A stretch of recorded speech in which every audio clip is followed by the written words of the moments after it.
All right. This is episode 8 of the Battle of Ohio podcast. And for me, this is an exciting one because this is the first time the Bengals have actually won a game since we've been doing this podcast. They had a 31-20 upset over the Tennessee Titans, former AFC championship participants. But they were undefeated 2 weeks ago. They were playing pretty well. And, if we can beat them, maybe we can beat anybody.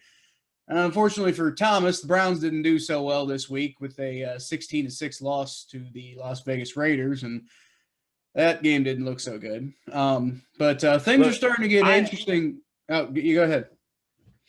No, I was gonna say I ain't even mad about that game. Honestly, I'm just happy I'm out of the cold. It was cold as hell at that game, man. I don't understand. Like it was cold as hell. I currently got a video on Twitter that is blowing up because it was so damn cold at that game, dude. Like, my God. Like, y'all want to know how cold Lake Erie is? No, I don't want to know how cold Lake Erie is. Hugh Jackson knows how cold Lake Erie is. Cold. Hugh Jackson knows how cold Lake Erie is. Hugh Jackson didn't feel what I felt like yesterday. I felt some shit. Yesterday. I was so cold. I wasn't. Nah, never mind. Go ahead. Let's just start this podcast. Anyway, things are starting to get interesting, and things are starting to get interesting in the AFC North. But you know what? Even though they got a 3-game lead in the division, the Steelers still suck. The Steelers still suck. Now cue the music. Welcome to the Battle of Ohio podcast, where we follow the revival of the historic rivalry between the Cincinnati Bengals and the Cleveland Browns. Yeah, no beer today because for one, I'm extremely hungover from yesterday. Even though that was like more than 12 hours ago. It's been a hell of a weekend, full moon, all that shit. I just need some tea to just like relax myself. Like, he went hard. He went hard over the weekend, guys. If he was not drinking tea right now, I'd honestly be kind of concerned. I need a break. I was so excited by the results this week that I forgot to get drunk.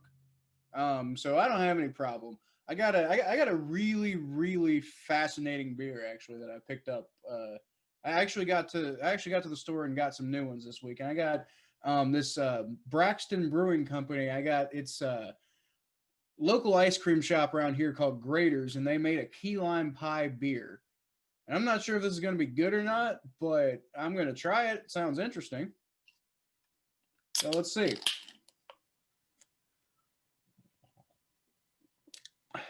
How's it taste? It's okay. And I wouldn't. Anticlimactic as hell.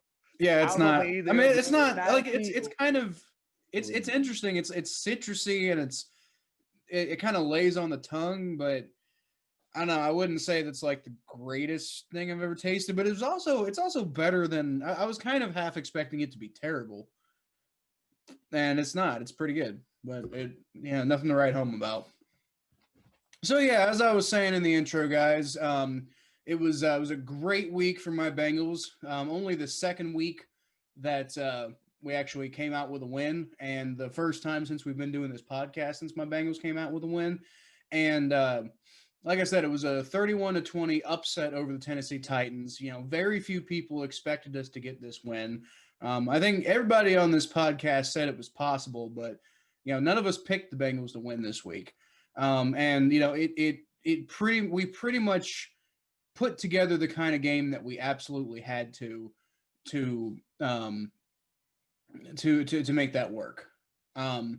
Joe Burrow looked like a freaking magician out there, man. He was like, the couple of times that the Titans were actually able to get pressure on Joe Burrow, he was just he was bouncing around. He was breaking tackles. He was getting 5 or 6 yard plays out of what was supposed to be 10-yard losses. I mean, this kid is special. And if the Bengals are going to, know one thing going forward, it's that they've got, a great quarterback going forward for the next, 10, 12, 13 years, however long his career lasts. Is if he's in Cincinnati, it's going to be a good time in Cincinnati. Yeah, no, watching Joe Burrow grow is so much fun.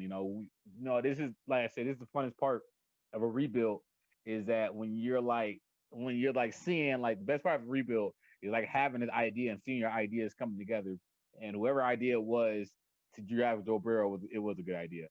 Well, I think it was everybody's idea to grab Joe Burrow. Like second everybody who had that idea, that was a good idea.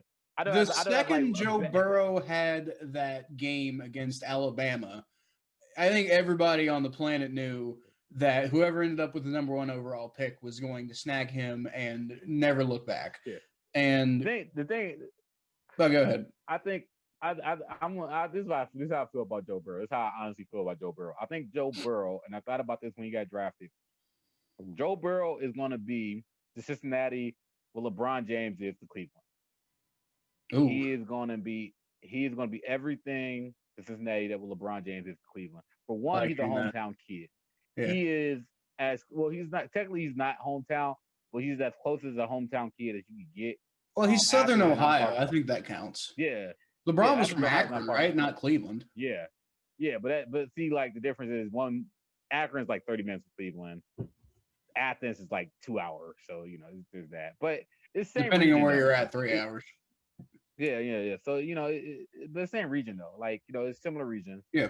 But he has that Ohio blood in him. He has those Ohio roots in him. He understands what he's playing for, where he's playing for, the region he's playing for, and the people that he's playing for. And he's such a good kid. He's so passionate. He plays with so much heart. He plays on a competitive level. And the best thing about him is no matter how many times he get knocked down, how many times he get pushed around, he always gets back up on his 2 feet. He's like a cat. He always stays on his feet. He always lands on his feet. He comes back stronger than ever. He gets better and better and better. There's been, a couple of growing pains here and there with, just, getting Joe Burrow into Cincinnati on this team. And to be quite honest with you, there's going to be rookie moments. Well, he had one of those rookie moments this week. The Bengals were up 11 points. Well, the ultimate final score of the game, 31-20. And the Titans were kind of looking like they might be mounting a comeback because, that defense every week, they look like, they do some really interesting things for, the beginning of the game. And then just out of nowhere, they go into meltdown mode. And we started to see the Titans kind of taking advantage of that late in the game. And, Joe Burrow throws that interception to I forget who it was who actually caught the interception, but Joe Burrow throws that pass, and luckily for him, it gets called back because of I believe defensive pass interference, which I'm not sure that was pass interference, but it was holding at the very least, and that would have negated the interception either way. So ultimately, you get what could have been a really devastating thing because the defense was starting to melt down. You have a really devastating mistake that ends up getting called back, and not a lot of people are talking about quite as much because it didn't end up mattering. But, those are the kind of plays that end up killing seasons, and those are the kind of rookie mistakes that you're going to see out of any rookie no matter what. One thing I like about this Bengals team is that they seem to have their emotions in check. So that's why that trade last weekend was so big, because you want to make sure your locker room is on the same page with everybody, because you want to make sure that the team is emotionally checked, right? And everybody's emotionally right. So how do you do that? You make sure that when you do have turnovers or when you do have bad plays, that you don't let it be a momentum killer, right? You know how you watch a football game and the announcer goes "Oh, it's a turnover. This is a big momentum change." And you're up by 10 points. Well, if you're on the field, you can't be thinking in your head, "Oh my God, we just threw a pick. This is a huge momentum change." Now you got to think to yourself, "Oh my God, we threw a pick. We got to go out there and make a defensive play and rally behind our quarterback and come back the very next play and score a touchdown." And that's what this Bengals team is doing. This Bengals team, they have a very poised attitude. They have a very tough attitude. And it all starts with their leader, that quarterback, Joe Burrow. Because Joe, like I said earlier, Joe Burrow gets knocked down and gets back up because he doesn't flinch under pressure, man. He makes a mistake and he gets right back up, and that's what I love about him. I love this kid, man. I like this kid a lot. He's really good. So that's all I gotta say about the Bengals right now. You know what really helps though, with Joe Burrow doing what he needs to do to get this team, on a roll and taking down a good team like the Titans and really putting together a whole complete game and finishing it out. What really I think is one of the biggest keys to that, it's partially Joe Burrow being a magician. It's partially the defense making plays when they need to. But a lot of it is this offensive line playing like, they want to protect their quarterback, playing like they actually have the ability to keep this offense on the field. And, that's weirdly enough, that's kind of what we saw happen this week. We had a ragtag group of backups essentially playing on the offensive line. A good quarterback should be able to raise the level of play of his offensive line. Because if you're a good quarterback, you should be able to release the ball. You should know your offensive line. You should know where the protection is. You should know how much time you're gonna have to throw the ball. You should know how much time that you have. So I know it kind of sounds crazy, but Tom Brady for years, one thing that he was great at is that he had quickest release in the NFL, right? Had the ball 1-2 seconds, ball out of his hands. And a good quarterback, like one thing that Joe Burrow is getting better at, he's getting great at timing with receivers as well as timing with offensive line. And he's able to he knows where the pressure is coming. He knows his offensive line tendency, and he's able to work with them. And Zach Taylor, like you said, is doing great things of moving the offensive line around. He's doing that touchdown that y'all had. I think it was like the second last touchdown, the last touchdown he had. He rolled right, and the offensive line shifted for him. Right, it shifted with him, and that was just a great way of Zach Taylor, knowing what he had. He used his offensive line to protect himself, to protect his quarterback from defense, and it gave him just enough time for him to throw that ball right into the end zone for a touchdown. And I'm pretty sure the Titans had pressure coming that play too. And it was just a magnificent play. I love that play. And it's one of the great things I love about Zach Taylor, because Zach Taylor's been doing a lot of creative stuff this entire season to kind of mask some of the holes in the offensive line. And Joe Burrow has been doing a great job of taking advantage of those different looks that those different shifts that the offensive line been doing. So it's been a great effort of Zach Taylor and Joe Burrow to uplift the poor play of the offensive line. Right. Whatever it was that clicked this week was huge. But what's really impressive about the fact that it clicked this week is, you've got Jonah Williams, Michael Jordan, Trey Hopkins, you could, whoever the hell at right guard, Xavier Su'a-Filo was the starter week 1, Bobby Hart, the 5 major offensive linemen for the Bengals, all out this week. Your starters were you had Hakeem Adeniji, you had you had Shaq Calhoun at some point. You had what's his name, new guy, Quentin Spain come in.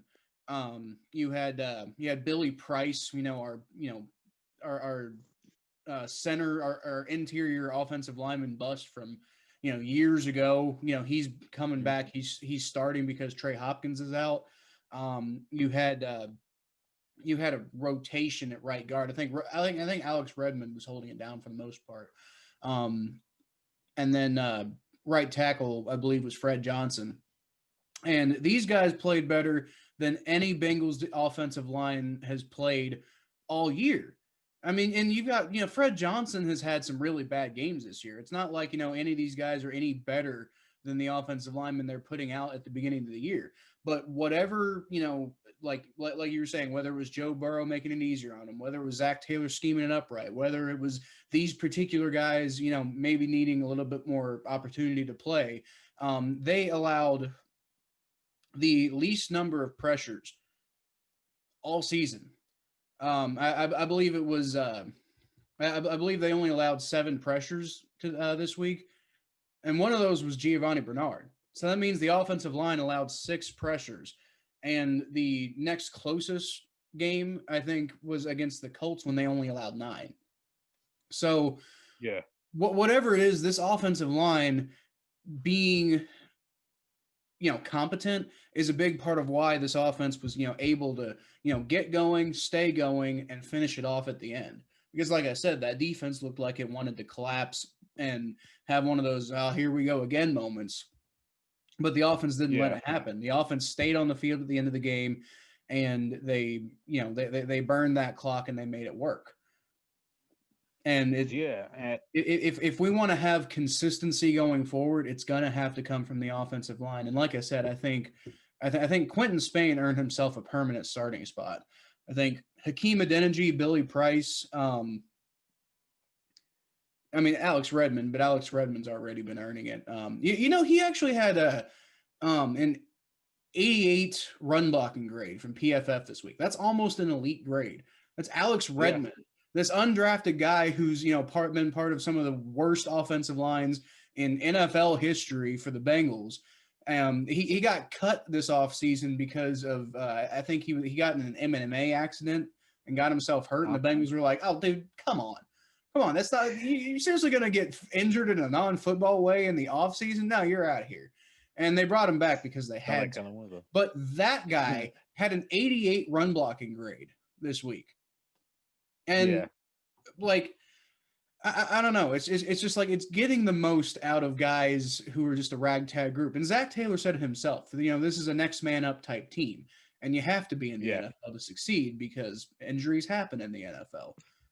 But I don't know, man. I was so impressed by the offensive line, and you got to give credit to even the guy who us Bengals fans have been harping on all year. You got to give credit to Jim Turner for keeping his guys fighting. Even through all the criticism and all the bad play and all the et cetera, et cetera, et cetera. I got to say that they're the reason I think why the Bengals won this week is because they're the reason the Bengals held on to the win this week is because the offensive line kept the offense on the field. Now, it helps that the Titans have one of the worst pass rushes in the NFL. That definitely helps. But when you're starting literally all backups, then I think you have a right to celebrate. If the Bengals have been starting all 5 of their starting offensive linemen, you could maybe say, oh, well, don't read too much into them playing well against the Titans. But this is all backups. Every single one of them was a backup to begin this season. Not a single one of them was starting. Not a single one of them was expected to start. Hell, some of them were on the damn roster. Quentin Spain wasn't on the roster. Alex Redmond wasn't on the roster. Shaq Calhoun wasn't on the roster. Adeniji was... Billy Price was, and Fred Johnson, I believe we traded for him last year. So the 3 of the 5 offensive linemen were on the roster at the beginning of the year, but 2 of them weren't. So I don't know. For me, that is that's a big reason why the Bengals pulled this one out. But let's go ahead and transition. I want to say. Oh, go ahead. I'll say one more thing about the Bengals going forward. By the way, it is great that the Bengals have found so much success with these undrafted players and these ragtag players, you would call them. Very exciting. I love that about the NFL is when these stories of people going through these huge journeys, right? Go find companionship with certain players and certain teams. But I do want to say this about the Bengals. The exciting thing about the Bengals is that they have a very easy schedule coming up after the bye. They have after the Pittsburgh Steelers, right? They have the Washington football team, W. New York Giants, W. Miami Dolphins, W. Dallas Cowboys, W. Pittsburgh Steelers Monday night, home. May I say, W. Houston Texans, W. You guys could legitimately go 8-7 this year. I can see it. You know what? Based on literally what you just said, it's possible for us to go 10-5-1. I don't think that's going to happen. I will say all year, next Sunday. When I did my season predictions at the beginning of the year, before we started this podcast, but I went through every single game for all the teams and picked who I thought was going to win, who I thought was going to lose, and I ended up I forget what the fine. I think I might have ended up with an 8-8 record for the Bengals. But one thing that I definitely had for them was I had them losing the first game of the year against the Steelers, which is going to be this upcoming one after the bye week for the Bengals. So hopefully I was wrong about that one. But I had them winning that Week 15 matchup on Monday night in Cincinnati. I didn't even win that game too. I don't know why. The reason time I look at that game on the schedule, I see it's a W. The reason I think that that's going to be a win for the Bengals is because Joe Burrow is Mr. Primetime Magic. For years we've been dealing with Andy Dalton, who shrinks under the lights. When people are watching Andy Dalton, that's when he has his worst games, and that's when he performs badly. We're seeing it with the Cowboys. Well, we saw it briefly with the Cowboys, and now he's out too. But point being, Joe Burrow has just a different bone in his body, we're seeing that with him basically carrying this Bengals team to already guaranteed to have a better record than we had last year. Because right now, our win-loss rate even if we lose every single one of the rest of our games, our final record would be 2-13-1. Last year we were 2-14. So Joe Burrow alone already has us winning more games than we did last year. And it's week 8. Probably be the Browns if Baker didn't miss a pass. If they just missed one of those passes, y'all win that game. Like, this dude didn't miss a single pass. So, like, if he missed just one of those passes, y'all win that game. Like, but that was an all-time. It took an all-time game to beat y'all. Like, just think about that. It took an all-time game to beat y'all. Mm-hmm. Anyway, let's get to these Browns. Yeah, I definitely wanted to. I had a couple of. I was looking through the Browns games, and I had a couple. I'll let you kind of give me your thoughts because you're the one who actually watched this game. I was looking over. Do you want me to go first? I got a couple of thoughts that I want to get out because I want to hear. You go first because I got to gather myself for this one. I got to gather myself. You go first. I just have a couple of thoughts, and like I said, I want to hear what you have to say about it because I want to get my stuff out there so that you can potentially respond to it. But I'm sipping my tea. First of all, I think that Baker Mayfield is going to get killed for this game, and he doesn't deserve it. Because according to PFF. He actually got a pretty good grade for that game. Not great, but he got a 69 overall grade. He didn't make any huge major mistakes. But at the same time, he only completed 12 of his 25 passes for 122 yards and a 62 quarterback rating. So, I mean, it's a pretty pedestrian stat line in what I think a lot of people were hoping what could have been a statement game for him. Like, coming off of the wave of criticisms that he's been getting lately and to put together multiple good performances in a row. And I think he kind of dropped the ball, but I think the Browns receivers also dropped the ball quite a lot. So, and I think Baker could have had a much better looking game had, you not had, I saw Andy Janovich just looked absolutely god awful. Browns had 6 possessions yesterday. 6 of them. They had 6 possessions yesterday. They had 6 possessions. Like, I don't know. I'm sorry. Go ahead. Continue. I'll get into it in a second. Well, I mean, I'm interested to hear what you have to say, but I mean, other than that, my thoughts are. My other thoughts are mainly on the Browns defense, so we'll talk about that in a second. Yeah. No, I'm not happy that you said that about Baker because, like, if I say, I'm already the Baker apologist, but unapologetically the Baker apologist. But no, let me say this though. Being at that game, first of all, I need everybody to realize that everybody who has anything to say about that game, I don't care what you got to say, honestly. Like, I don't care what you got to say. Because if you wasn't physically at that game, then you don't really know what the hell was really going on. Because it was cold as balls. Like it was cold and windy. But like here's the thing, like this is Cleveland weather though. This is Cleveland weather. Like Cleveland's cold is way different than any other cold that you know of. I don't care what you got to say. Cleveland cold. And somebody had a bright idea to have an open stadium right on a lake.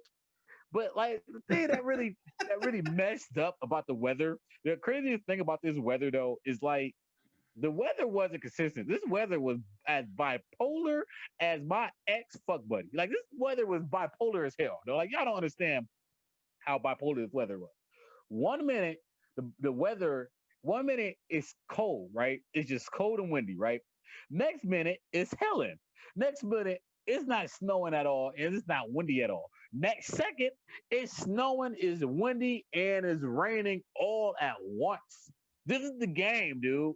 This is the game, and I hate the fact that we have crystal clear HD cameras that blocks out everything but the football and the people on the field. And I hate the fact that we have that, and I hate the fact that we have such good mics that we're able to block out the wind because nobody could understand how bad it was. That weather was horrible. It was miserable. It was so miserable that I had to do so many shots of vodka just to tolerate it. Anyway, so putting that out there, I had a thought when I was at that stadium. My one of my first thoughts while I was at that stadium was, these are truly professional athletes because I really want to see anybody in this stadium go out there and try to catch the ball in this weather because I would not be able to catch the ball for the life of me in this weather. But with that being said, they're the Cleveland Browns. And they just got out tough by a team from Las Vegas. Yeah. And the thing that frustrates me about this game is the fact that they literally got out physic by the Vegas Raiders. And like you said, you can't really blame this game on Baker because every single time Baker tried to Baker made some great throws this game. All Baker's throws were fine.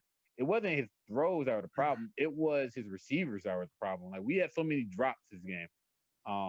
We had a touchdown was called back. It was just unfortunate. You know, it should have been a catch, but, you know, Jarvis couldn't roll it in. He just couldn't get it.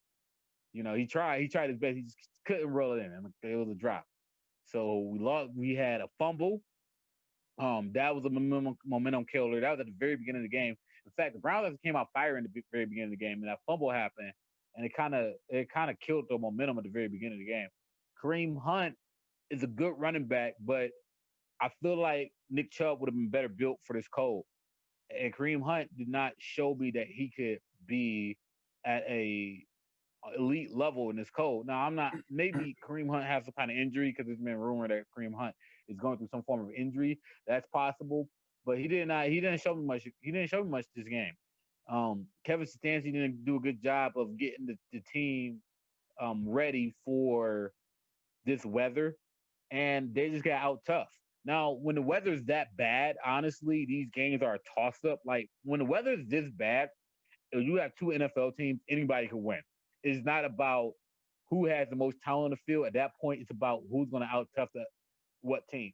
And the Browns just got out-tough by the Vegas Raiders. And I can't blame Baker Mayfield for that because this is a team loss. You can't pinpoint one person in this game and say that was their fault because Baker threw some dimes. I'm literally watching a video of Baker throwing a dime to David Njoku.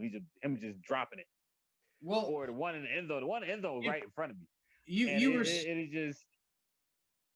I was in a dog pound. You were saying that you can't really, get on the Browns players too much for dropping balls in that weather. But at the same time, when Baker's out there getting it to his players and making good passes, having a good game, you got to back your quarterback up. Now, that Browns defense, I felt like, you held the Raiders to 13 points. There were definitely some problems, and we'll talk about that in a second. But this Browns defense did enough for the Browns to have a chance to win this game. And, the offense just fell flat on their faces every time Baker gave them an opportunity to do something. All right, but the whole holding 13 points thing though, like we didn't held it or 16 points. We didn't held the Raiders to 16 points. The weather, 16, right. The Cleveland weather held the Raiders to 16 points. This is supposed to be, if this game was in a dome, this game would have been like 33-30. Like This game wasn't in a dome. It was played outdoors in the wind and the cold. So there wasn't no offense this game because you threw the ball and it goes 20 miles backwards. You're right. The defense do get credit because there was moments where defense seemed tough and the offense didn't do anything. It's just to me, this game screamed Nick Chubb. This game screamed Nick Chubb. This game screamed Nick Chubb. But I'm not gonna, like I said, I'm not gonna beat the Browns up too much for losing this game because, honestly, loss happened, and we also got to realize what the Browns are. The Browns are honestly, technically, and still in a rebuild right now too because they're not Super Bowl contenders yet. They're still built into that Super Bowl contender level, and they're the phase of growing that they're at the spot where the Bengals are going to be at next year, where they're winning a lot of games, but they're still struggle to win the games they should win. They're not there yet, so they're still learning how to win games they should win. So you see, yesterday was sorry. Here's my problem with I understand it's got to be more of a Nick Chubb game in that kind of weather, but see the problem is that's my problem with the defense really from what I basically saw in recapping this game and seeing kind of what basically went down. You got to understand what you're playing against. You got to defensively plan for what you're going up against, and what I really feel like when I was in high school, back in 2008, we had this, windstorm, this massive windstorm come through Cincinnati coming off of this hurricane season that was happening at the time. And I remember it was, we talked about this before, you and me talked about this before the podcast started, but it was Carson Palmer and Steve McNair of the Tennessee Titans, interestingly enough. Playing in the absolute windiest day I can remember in my entire life. I mean, my girlfriend at the time, her swing set in her parents' backyard just completely blew over. We had we had trees that were blown over. My dad on the way back from the game almost got blown into the street because of the wind. I mean, this was a windy game. And you know what both teams did, even though they had strong arm? You had, like I said, Carson Palmer and Steve McNair, two of the strongest arms of that era. And you know what both teams did for the most part? They ran the damn ball. Oh, yeah. They ran the damn ball because you can account for what happens with running the ball. You can hold the ball in your hands. And you know what? That's what the Raiders did. And I don't understand how the Browns didn't account for it more. You got I don't understand. Josh Jacobs alone got 128 yards on the ground. All said and told, the Raiders got 208 yards on the ground. That's why I'm not praising the defense for holding them 16 points because let's be real, the Raiders had the ball. The Browns only had the ball for 22 minutes of the game. 20 minutes of the game, something like that. They only had 6 possessions. Yeah. So the Browns just did. You got out physical by a team from Vegas, man. Come on, man. There should be never a moment where a team from Ohio get out physical by a team from Las Vegas. You guys are from Cleveland, Ohio, dude. Come on, y'all. Play with some more energy. I will say this about Baker though. One thing I loved about Baker yesterday is that he scrambled. And he scrambled. He did it to try and fire the team up, and the team would not get fired up. They just wasn't getting fired up from those scrambles. And it just, I don't know. It just kind of felt like they were ready.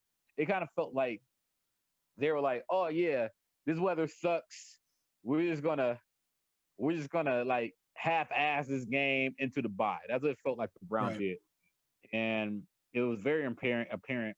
It's actually kind of frustrating being a fan who sat out there in that cold trying to support y'all, and y'all couldn't play a better game. The Raiders had a ball for 37 minutes and 43 seconds to the Browns 22 minutes and 17 seconds. So that's almost twice the time the Raiders had the ball than the Browns. So you let the Raiders out physical you, and that was the biggest problem yesterday. And you talking about Joe Burrow being a rookie quarterback and him going through growing pains.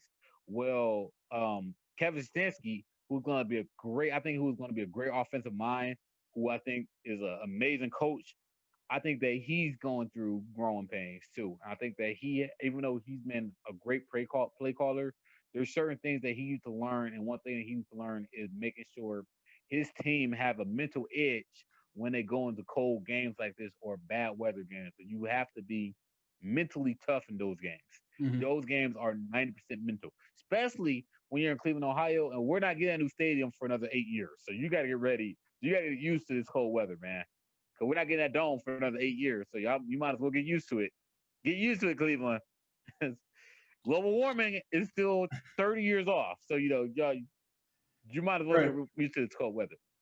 So I had one last thing I wanted to talk about with the Browns game before we get on to the next segment. Andrew Sendejo. What's up with him? Because I thought when y'all signed Andrew Sendejo, I thought that was a really, really good signing for the Browns. He had a pretty good career, good to great, honestly, as a free safety for the Minnesota Vikings on and off. Not always great, but usually pretty good and sometimes great. But it's just like every single time I hear either you talking about him or I hear somebody in the media talking about him this year. I mean, hell, when I looked up the Pro Football Focus grades for this for this game, it's like he's sitting there with the third worst grade among all Browns players, 41.3. What's up with this dude? It's funny because Anthony Sendejo, he is like a running punchline joke for the entire Browns fan base right now. Like it's really funny how he's being looked at and treated. Like he's literally being considered like the clown of the team. Like he cannot. He is a good tackler, right? But that's pretty much all he is right now. Right now, and I ain't saying I ain't taking away what he's done in Minnesota, but here in Cleveland, he cannot cover. He can't cover. He can't defend. Everything that's thrown his way, his receiver catches, which is just like you will hope that eventually somebody can he at least get a drop from a receiver or anything. He's just horrible at defense. The only thing that he is good at is tackling. Sometimes. I mean, like he needs. There's a lot of work there, and by a lot of work, I mean there's a lot of trades that need to be done. That's probably not going to be done, unfortunately. But all right. So I don't know. I like Jarrell Peppers. Give me Jarrell Peppers from the Giants. Yeah, I love Peppers. I loved Peppers going into that draft, and I was kind of mad when you guys picked him up. And I'm like, damn it! That Odell Beckham trade looking worse and worse, man. That Odell Beckham trade looking worse and worse. You know what's crazy about the Odell Beckham trade, though? It's crazy about it. Mm-hmm. I mean, like, I guess Aaliyah Vernon looked good yesterday, so there was that. But like, the thing that frustrates me. Oh, by the way, yesterday, side fact, Myles Garrett left like halfway through the game because of a knee injury. No, it's not and good. The MRIs came back negative. Okay. He's going to a bye. He's going to be okay. Oh, the ankle injury, yeah. So he's okay. He's dealing with multiple bruises and stuff. It's the NFL, so he should be fine. He just need to rest for a couple of weeks. He'll be fine. But looking back at that Odell Beckham trade a year ago, that everybody in Cleveland got excited about, this spent wave through the NFL. It was a lose-lose for both teams. If anything, the Giants won it. The Browns lost a first-round draft pick, an offensive lineman, and Jarrell Peppers, and they gained Odell Beckham and Olivia Vernon, in a nutshell. And Olivia Vernon has been very pedestrian at best the last couple of years. He had good moments here and there, but he's never been what we wanted him to be. And Odell Beckham is now injured with a tore ACL. And in that same thought, you could have kept Jarrell Peppers, your safety, who's tearing it up in New York right now. Even though New York sucks, he's like the one bright spot in New York. We could really use him right now. He's way better than Andrew Sendejo.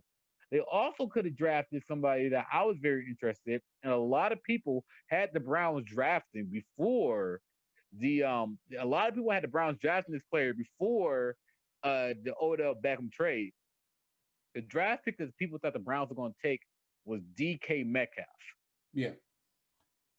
And that hurts. I don't know if it hurts anybody else but me, but it hurts because I wanted DK Metcalf. I wanted that man. I don't think like anybody who didn't. I think anybody in their right mind wanted DK Metcalf back in that. Yeah, draft. But I know he had some haters, but I don't know. You just look at the pictures of that guy. You're like, how can you not want him on your team? But the thing is that it just made more sense to like. I don't know. For me, I was thinking about this way, right? Because like when they traded for Odell, obviously, I'm not going to say I wasn't happy that we had Odell. How can you not be happy that you grabbed Odell Beckham? Yeah. But at the same time, and this is one thing like we as humans do. We are subjective to prisoners of the moment, and it's human reaction is sport, right? Mm-hmm. So there is no such, the word patient and sport do not go together because people are not patient when it comes to sports. So you're thinking, I can either have Odell Beckham, superstar receiver, most followers in the NFL, have all these yards, the one-hand catches and everything, or I could get this 6'4" giant who is super athletic, catches everything, runs like a deer, everything that Josh Gordon should be, but is not because he does too many drugs. Shout out to Josh Gordon. I love you, man. That's who the Browns had a chance and were projected to get, and they could have had. But let's trade away our safety to get Odell Beckham. And right at the time, obviously, who in their right mind would have taken that trade, right? But when you look back at it, hindsight's 2020, right? Yeah. So looking back, so I'm not blaming John Dorsey for making that trade. I'm just saying, man, you could have had DK Metcalf, man. You could have kept your safety. DK Metcalf right now, you got DK Metcalf, Jarvis Landry. You wouldn't have had the drama. Nobody be saying, hey, you got to trade DK Metcalf because he's on a rookie contract. He would have been a homegrown player. And it's just, I don't know, it just put things in perspective. The argument of, should you go out and get a big name wide receiver or should you try to find him in the draft? So, I don't know. I just want to put that out there.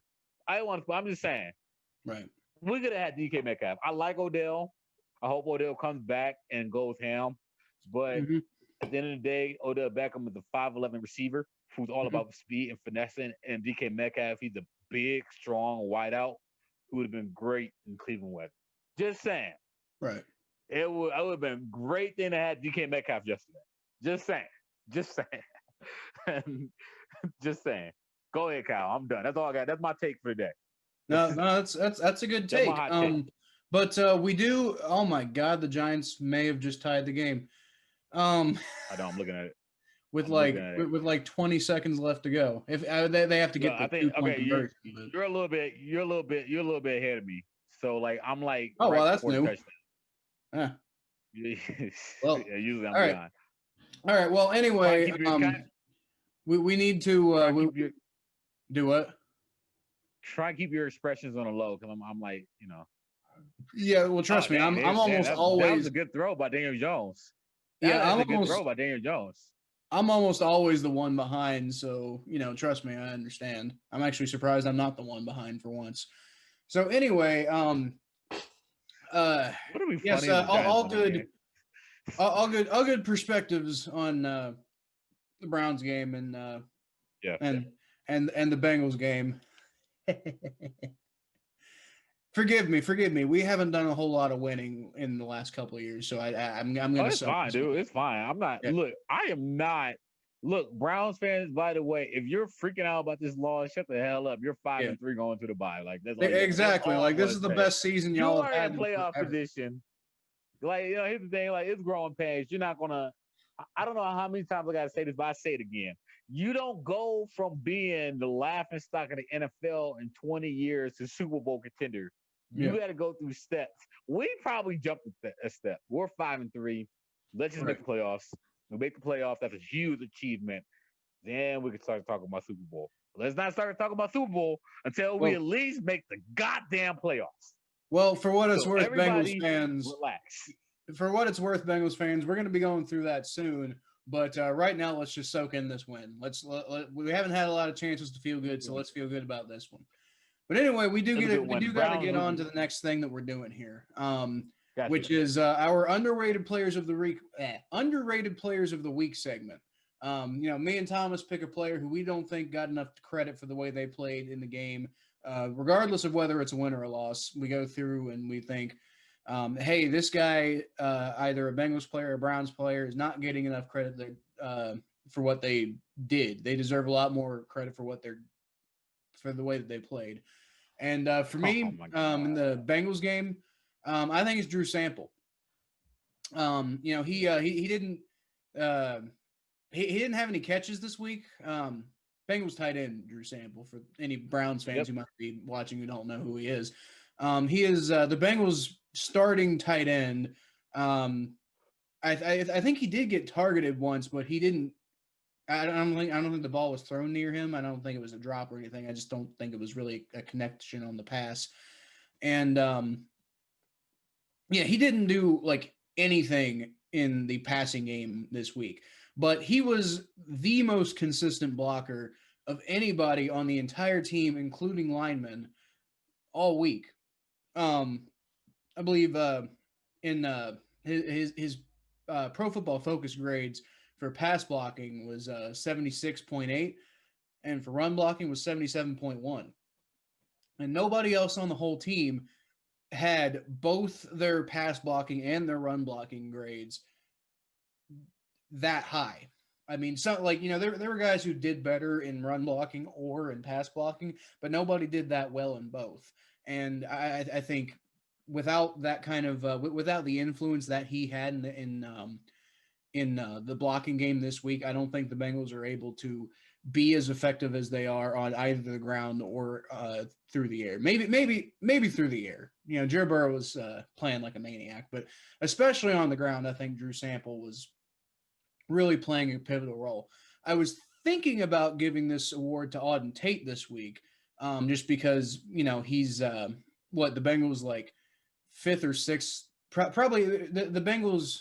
Well, maybe like the fourth option at wide receiver right now. He's probably supplanted Mike Thomas at this point. But he caught 7 passes for 65 yards and had a huge drive extending 15-yard catch like over top of Jonathan Joseph. That, like I said, it both extended the Bengals' final drive and helped them, milk the clock away, and it broke Twitter. Like the replay of the highlight was like all over Twitter, and so Auden Tate got plenty of credit this week, and as he deserves. Auden Tate, got all of the credit that he deserves this week, but he's not the underrated player of the week this week because he got the credit he deserved. And I don't think Drew Sample is getting talked about enough for how well he played in an aspect of the game that just doesn't get looked at as much. So what about the Browns, Thomas? Who deserves a shout out? Oh, my underrated player of the week for the Browns is way underrated. It is gonna be Jamie Gillian, the punter, the Scottish Hammer. Yes, that's right. I am giving shout outs to the punter. Why am I giving shout outs to the punter? Because we talked about how crappy that weather was. We talked about how crappy that weather was. And this man laid down a beauty of a punt in that weather into the wind. And the Raiders wasn't even ready for it. That ball hit the 2-yard line. What a beast. What a freaking beast. You are the greatest punter to ever live, Scottish Hammer. No matter what. A lot of people got a lot of stuff, but we got the Scottish Hammer. Shout out to you, man. Shout out to the Scottish and the Hammers. I just want to interrupt you for a second. I just want to interrupt you for a second to say the Giants failed to convert the 2-point conversion. That penalty though? Huh? Well, do you think that should have been a penalty though? Honestly, I actually didn't see it. I was listening to you talk about the Scottish Hammer, but no, Daniel Jones looks like he's about to cry. so that must have been a bad play. Yeah, the dude. All right. So like, this is probably gonna be replayed like a million times between now and when this video is being posted. So I'm talking to y'all in the future. To y'all in the future, this is my live reaction of what just happened. First of all, I was sitting there watching the whole thing while Kyle was talking about more samples, whatever. And sample text. Anyway, juice samples. Anyway, I was there watching this play. Dude is wide open, right? Daniel Jones, a little dime, the dude who's wide open. Buccaneers cornerback runs across the field, and then he don't even look at the ball. He just tackled the guy trying to receive the ball. Now to the defender defense, he did touch the ball first, so his body did. So I'm not sure if it was a pass interference because like it's a touchy call. It's very close because he did technically knock the ball over. But the whole point is that he pushed the Giants receiver. He literally went over there and pushed him on the ground. He pushed him before the ball even got there. So, I mean, like, is that pass interference? Maybe. I don't know. But, well, it was close. Was the ball in the area when he pushed him? Oh, yeah. Oh, yeah. Oh, yeah. It was bang, bang. But he pushed him before the ball got there. Yeah, that's what I'm saying. Pushed him and the ball hit his back. Was he okay? So he pushed him. Was he looking for the ball when he pushed him?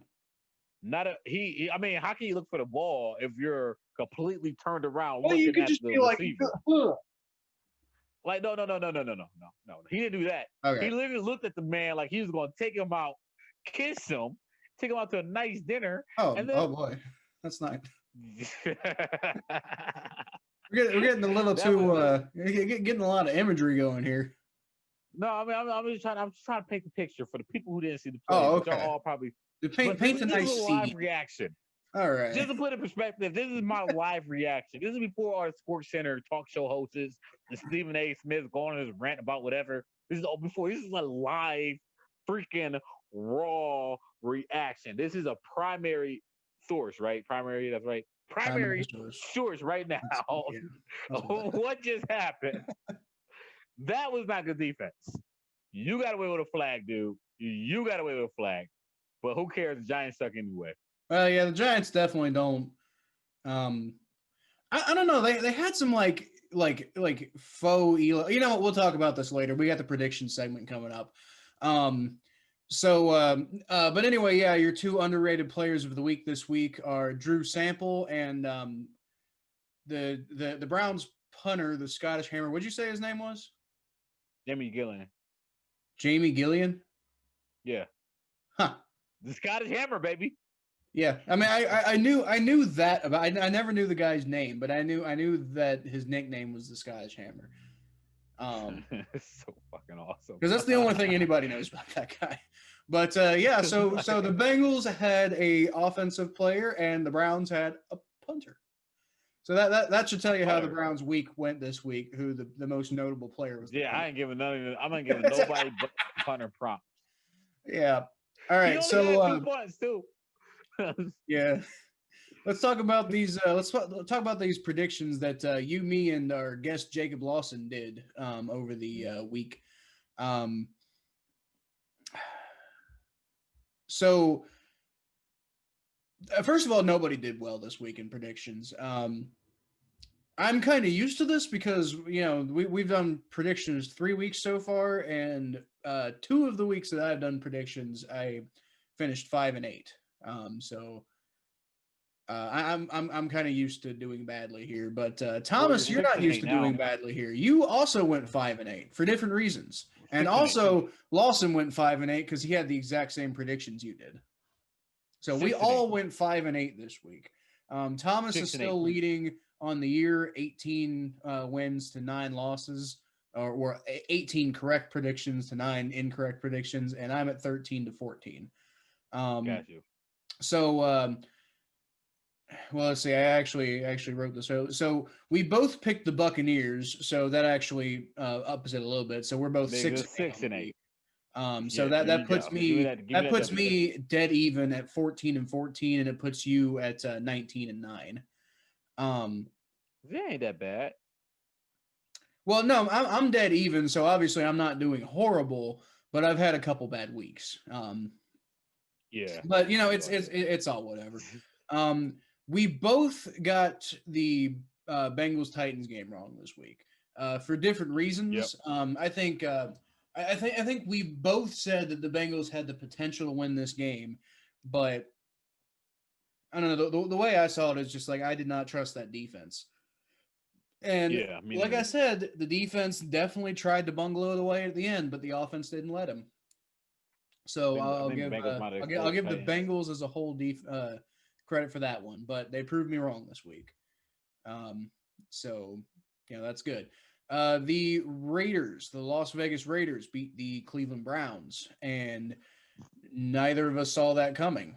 I mean, I once again I thought that this could have been really kind of either way. I thought the Raiders and the Browns were about even as far as which team was good and which team like how good each team is. And I think this week proves it. The Browns are 5-3 and the Raiders are 4-3 now, so they basically have even the same record. And it was a low scoring game that was only divided by 10 points. So obviously these two teams are not all that different. So it wasn't crazy, I don't think, for us both to pick the Browns to win that game. But we were wrong, and the Raiders did win. The Steelers defeated the Baltimore Ravens, as I predicted, and neither you or Lawson thought would happen. I know it sucks.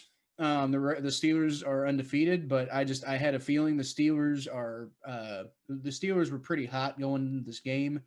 The Ravens have been getting exposed here and there, and I mean, I'm not going to buy into quite as much of the big criticism talk that Lamar Jackson's getting, but I definitely think this is proof to what I've been saying that Lamar Jackson, the passer, has a lot of work to do. And it's not that he's a bad passer, but he has work to do, and that's definitely if you're going to beat him, it's going to have to be as a passer. Now, I know you had some thoughts about Lamar Jackson as a passer, Thomas. So why don't you tell us what you think? So my thing that, by the way, I don't want to be labeled as Lamar Jackson here because I think Lamar Jackson is a phenomenal talent. The thing is about Lamar Jackson, though, is he is a thrower, not a pitcher, right? So players like Baker Mayfield and Joe Burrow, they're throwers, they're pitchers. They found the art of passing the ball. They know how to pass the ball in different weather conditions. They know how to put the right amount of spin, how much arm power you should use in certain throws, how to deliver the ball to somebody, how to throw it too hard, how to not throw it too hard, all that great stuff. Throwing the ball, being a quarterback, is more than being a quarterback than just throwing the ball. It's also being a pitcher. Lamar Jackson is not a pitcher. He's a thrower. Now, the thing that always helped him with his throwing ability is the fact that he could run the ball like crazy. So when you're a defense, you're playing against Lamar Jackson, you have to realize that you have to stop him from running 200 yards on you and also passing the ball because he can't pass the ball because you have the arm strength and the capability of passing the ball anywhere, but he doesn't have the artwork of the pass yet.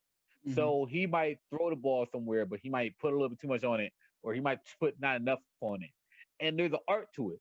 It might sound crazy, but if you ever played any kind of sport where it caused you to do a lot of throwing, then you understand what I mean. For example, I used to play ultimate frisbee. I know ultimate frisbee, like y'all like, oh, what the fuck ultimate frisbee is. But one thing that I always learned about ultimate frisbee is they always tell me is just because you have the arm strength to throw it as hard and as fast as you can doesn't mean you should. And just because it's windy, you got to throw it in different moments. One thing about Lamar Jackson is that he hasn't mastered the art of throwing a football yet. So the Steelers know that. The Steelers know that he hasn't mastered the art of throwing a football, and the hard part is trying to expose that weakness. Now, we talked about earlier of Lamar Jackson being an upper class quarterback, being a beneficiary of coming into a good system, a good program, a good coach, an established football team. So he didn't have to go through the growing pains that Joe Burrow and Baker Mayfield have both gone through because he was automatically put in a great situation. So he never really had the opportunity of having people exposing his weaknesses as much as Baker Mayfield and Joe Burrow have. But now you're starting to see some of those weaknesses of Lamar Jackson come to light because teams like the Steelers, who is the best team on defending the run in the NFL, they are a matchup nightmare for Lamar Jackson because Lamar Jackson cannot run on them. Lamar Jackson cannot run against the Steelers, so it forced him to throw the ball. So because he is forced to become a thrower, the Steelers know, hey, this guy is a thrower, not a pitcher. So they're able to bait him into things. They're able to stop him from being as momentous, and they're able to keep him from being as electric as other teams would. What makes him, I'm not going to say he's not elite, but he's not an elite thrower. He is an elite runner. And that's the difference. He's just a runner who could throw. Right. That's what he is. He's good. He's good. Don't get me wrong. I'm not saying he's bad. I'm not saying he's bad. I'm just saying that he has a strong arm. I'm not saying his arm's not strong. I'm just saying that he got to work on being a pitcher, not a thrower. And all defense is going to do is they're going to force him to throw. That's all they're going to do. They're going to force him to throw. And as soon as people figure that out about him, as soon as they're able to stop him from running, I mean, like, you know, he got to learn how to throw that ball more consistently. And like, if he don't learn how to throw that ball more consistently, more people are going to figure him out, and it's going to get a lot harder for him. Well, and I think that's been my biggest thing with Lamar so far. It seems like he really took off as, you know, this, you know, this everybody was basically saying, oh, Lamar Jackson's one of the elite quarterbacks way too quickly.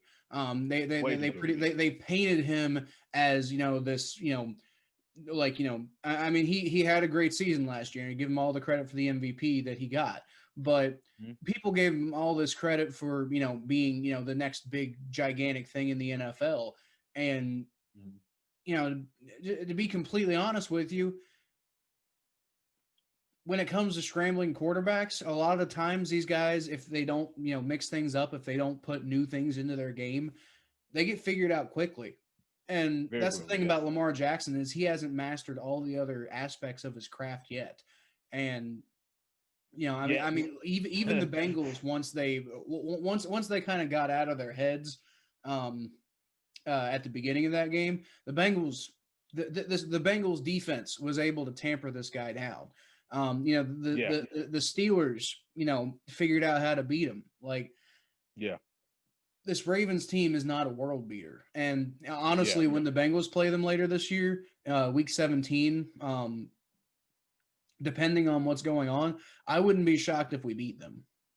You know, despite the fact that we got kind of, you know, we got crushed last time.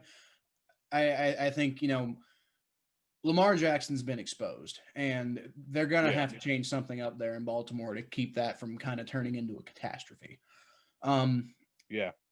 So anyway, moving on to the rest of these predictions. The Los Angeles Chargers are starting to get on my nerves because it seems like, especially Justin Herbert. Justin Herbert is really starting to get on my nerves because he's making me look like an idiot consistently. Because I was one of the biggest Justin Herbert doubters going into the draft. I'm like, this guy, I don't, you know, I don't see the passion of a quarterback in him. I see a lot of these mistakes that he makes, and I don't know if he's going to be able to translate his game to the NFL the way a lot of people think that he has the potential to. I think he's got a lot of physical traits that people are, you know, really attaching themselves to, and they're not really evaluating the guy as a whole. And then he comes out in the NFL and, you know, right away he starts doing great, and the Chargers are a better team because of him, and et cetera, et cetera, et cetera. And then I start going like, okay, well, maybe my evaluation on Justin Herbert wasn't so great. And then he comes out and he lays an egg against the Broncos. And I'm like, and oh man, it's getting me in trouble in these predictions too, because I can't seem to figure out when they're going to win and when they're going to lose. Now, we both picked the Chargers this week. All three of us picked the Chargers this week. And they actually almost won. I think it required a sudden victory at a walk-off victory by the Broncos at the very end. Like with 0 seconds remaining, I think Drew Lock threw that touchdown to put them ahead as far as winning that game goes. Man. Do what? Drew Luck looked good yesterday on the low. Oh, yeah. I mean, well, Drew Luck is against the Chargers. There's been a lot of talk in Denver, among Broncos fans about replacing Drew Lock, and I know he was looking bad there for a while. Yeah, I agree, but I know it was looking bad there in Denver for a while. And you got Trevor Lawrence coming up, and that's got to be enticing.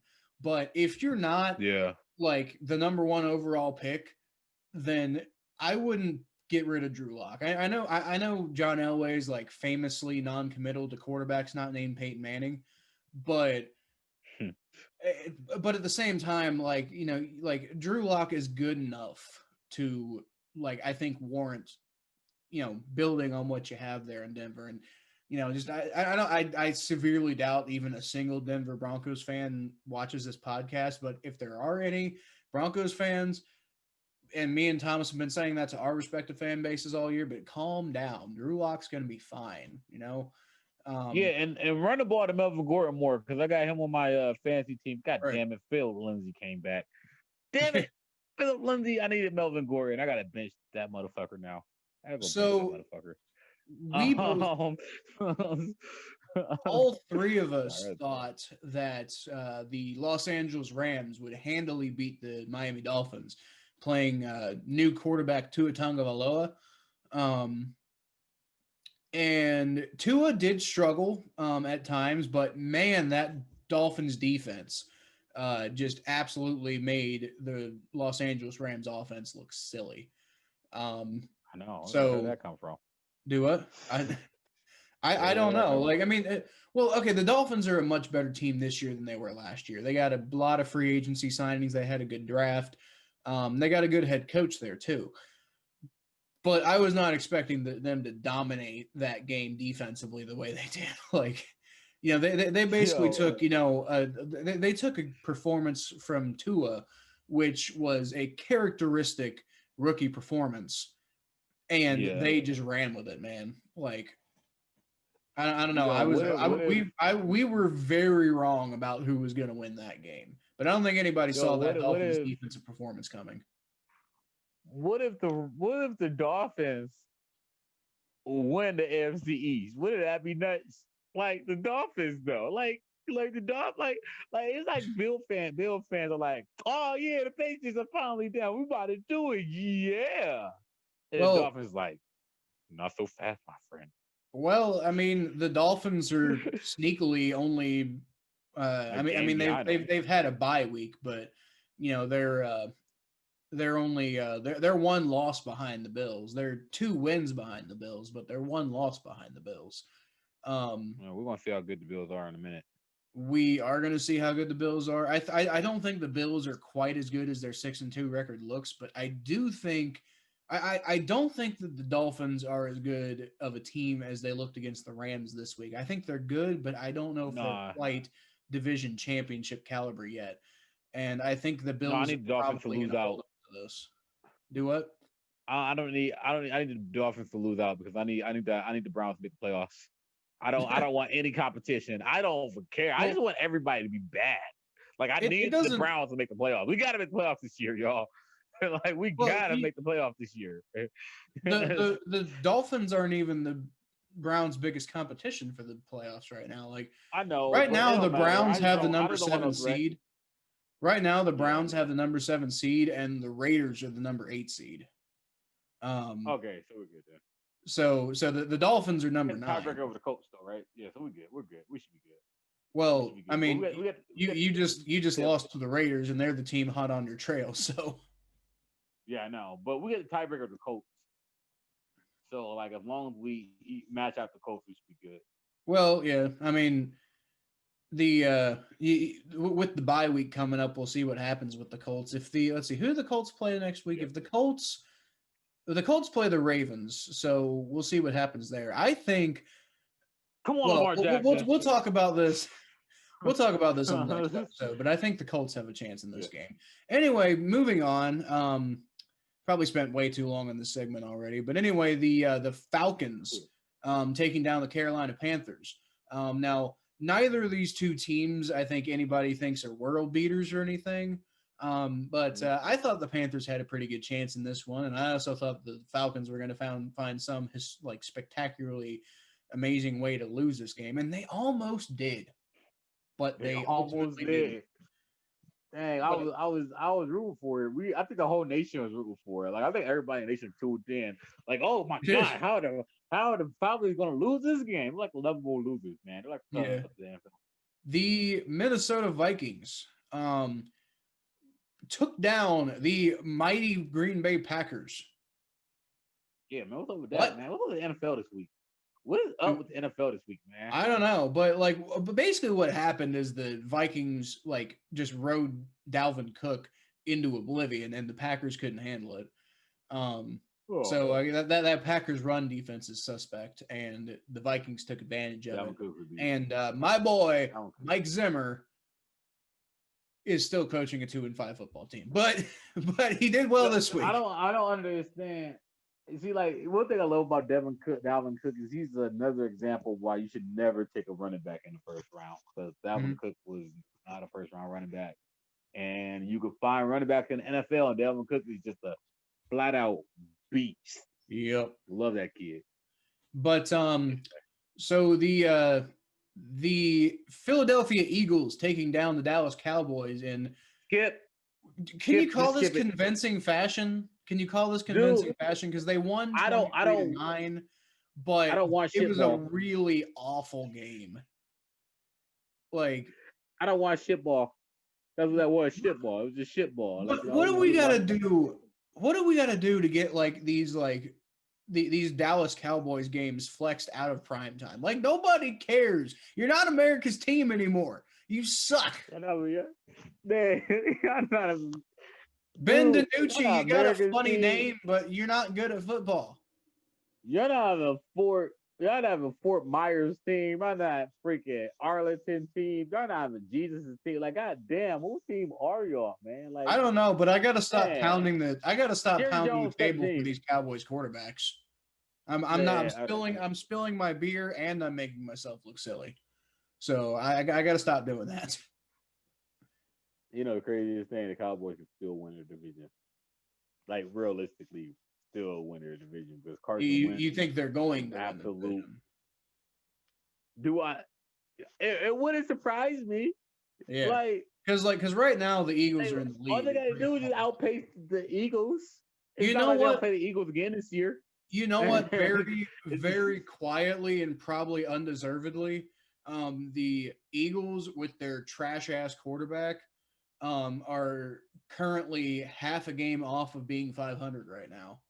So how trash are they really? They ain't gonna last. Yeah, that's trash. That's not. You beat up on let's be legit for a second. You beat up on teams during the worst division in football. So you play the worst teams in football. So you beat up on. You managed to beat the Giants. You managed to beat the Cowboys. You managed to get half a win out of my Bengals, who were still finding themselves at the time.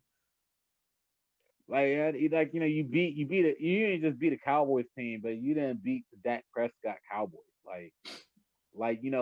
Dak Prescott this would have been a win for him.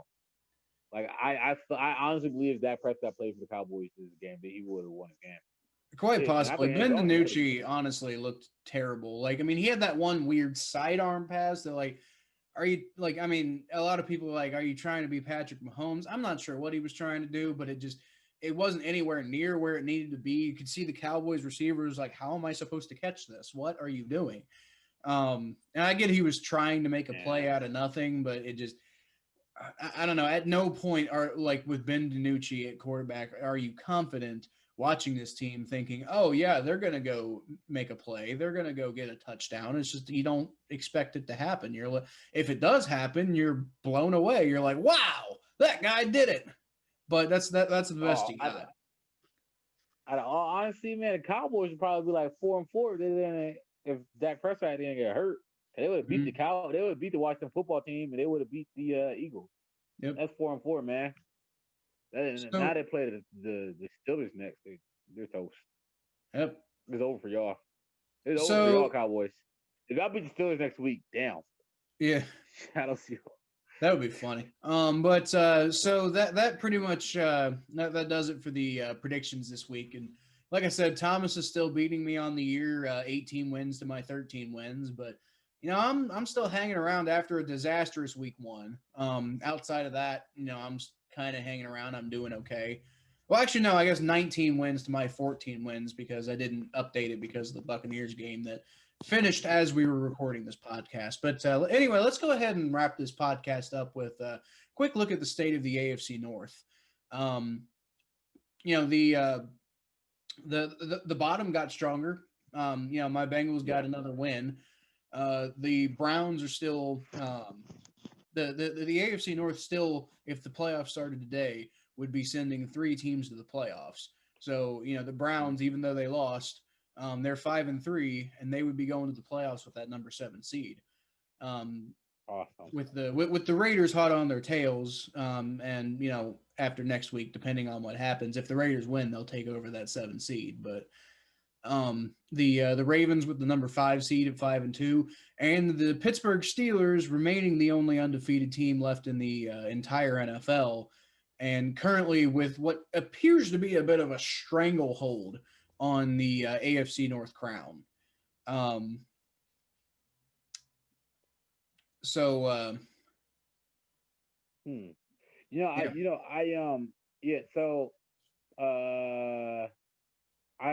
think that the Steelers, this is their division, lose, but at the end of the day, we're only halfway through the season. Yeah, that's true. This is the NFL. So much shit can happen. A two-game lead in the division is big, but it's not insurmountable.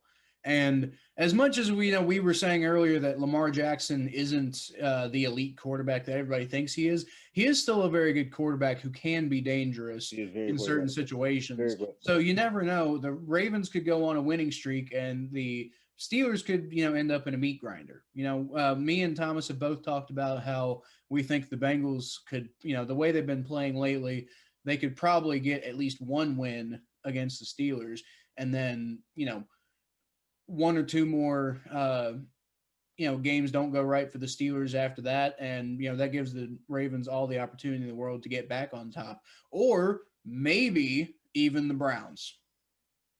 Yeah. You never know. You never know. Even though this week wasn't good, the Browns have had a pretty decent season so far, so you can't count them out. You can probably go ahead and count my Bengals out. I think it's still mathematically possible for the Bengals to win the division, but the Browns got to win some games, man. This is getting scary. You got the Raiders, man. Their schedule looks easy, man. The only real bona fide loss they got on the schedule is Chiefs. So you gotta. Well, I mean, you say that, but they already beat the Chiefs earlier this year. Yeah, no, the Chiefs ain't losing to the Raiders twice, dude. Please. Never know. You fucking with Patrick Mahomes, bro. If there's anybody that's elite in the league, it's Patrick Mahomes. Patrick Mahomes probably sitting there like, man, I might have whooped them Raiders' ass, man. That's coming. That's in 20 days. Las Vegas. In about 20 days, you guys are about to. I'm sorry. In 8 minutes, it's going to be 19 days. So in 19 days, he won't say Oakland, Las Vegas, you are about to die by the wrath of Patrick freaking Mahomes. He's about to go ham on y'all. I can't wait to watch that game. Anyway, go ahead. I'm sorry. I'm gonna go ahead and leave that one alone for the most part, but I will say that I'm not quite as confident in the Chiefs winning that game as you are.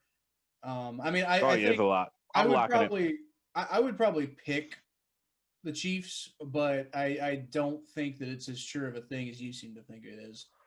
It's such a sure thing. But but it's not a sure thing. The Browns made the playoffs, so I need the Browns to pick it up because the Raiders are hot on their tail, like you said.